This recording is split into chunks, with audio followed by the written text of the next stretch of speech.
But Senator Clinton, put fiscal responsibility Senator Clinton, you would acknowledge that the programs as they are now constructed will not exist unless significant changes are made in them for the next generation. Well, I think we have to make some significant changes, and I've told you where I would start from and what I would do, and I think it's a mistake to be negotiating over what you will give away before you even get to the bipartisan process, because the fiscal responsibility is... One second here. I want to turn to another health issue because this is important before I bring Allison in.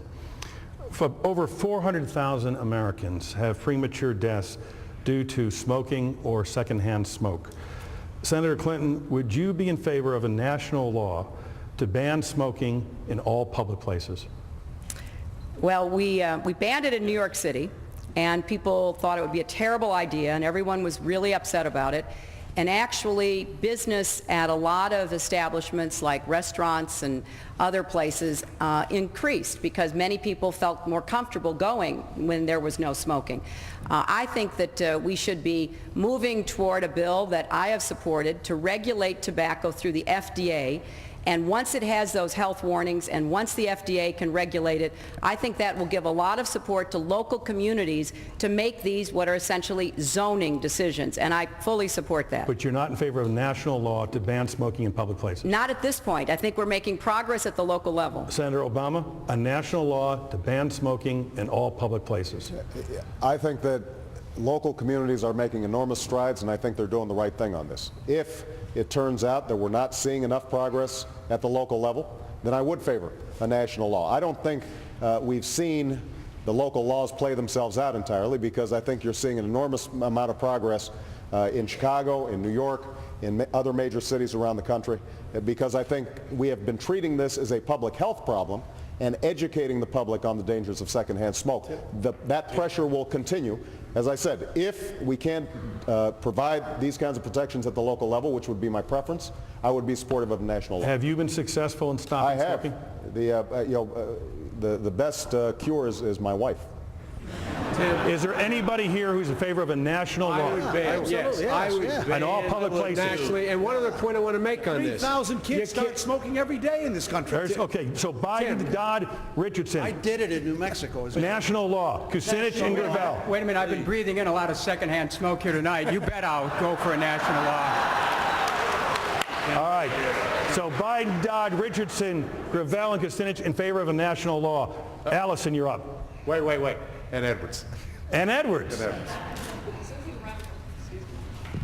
Susan Remickle of Canaan, New Hampshire, the mother of 2 young adult sons, believes that the legal drinking age of 21 is counterproductive and unrealistic, especially, she says, because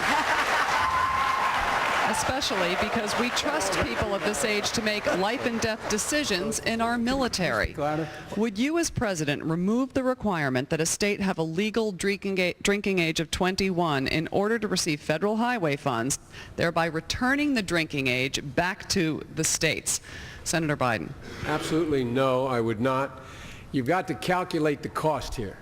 The cost of alcoholism in America, the cost of accidents that flow from drunkenness are astronomical. There are 300,000 babies born deformed every year in this country because of women who are alcoholics while they're carrying those children to term. Ladies and gentlemen, this is a gigantic problem, just like the drug issue. And the idea that we're going to suggest that it makes good sense to remove the age down to 18, I find to be counterproductive. I would not do that. And the last point I'll make is presidents are supposed to lead.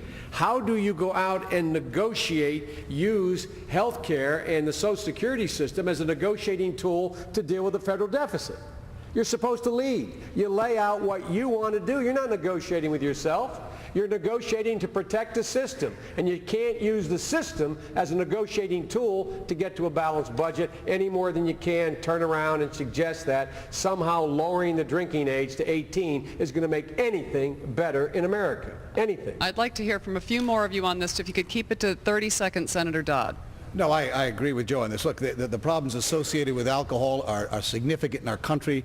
The evidence is overwhelming. And the idea that we're going to lower the drinking age, we know that, and that age group here, and again, we have significant statistics of the problem. 50,000 people lose their lives in automobiles every year in this country, many of them because of the use of alcohol. But let me also add here as well on that smoking issue because it is important, and it's related. With 3,000 young people starting to smoke every single day, one of the major causes of the health care issue, Tim, that you're raising earlier in Medicare is because of chronic illnesses associated with things like smoking. So the idea that we wouldn't draft a national law to stop this in public places is one of the things you're going to have to do if you're going to deal with rising health care costs. Thank you, Senator Richardson. And the same is true with alcohol. Governor Richardson. No, I wouldn't lower it. In fact, at this moment, my wife is hosting in New Mexico with the Surgeon General a forum on underage drinking. I think what you need, though, is a dual approach. Yes, we need to have strong law enforcement against DWI, against so many other law-related issues, but you also have to have treatment. You have to have substance abuse treatment. You have to have education. You have to have rehabilitation. And the federal government to the states is not providing the resources and the leadership that we need. So just as much as we don't lower the drinking age, you have to have more of a national commitment to rehabilitation and to research. We need to have more research for diabetes, for cancer, for stem cell research, for heart disease. We're a nation, let me just make one final point. We spend $6 billion on cancer research. That is 2 weeks of the Iraq War. That shows the mistaken priorities that we have in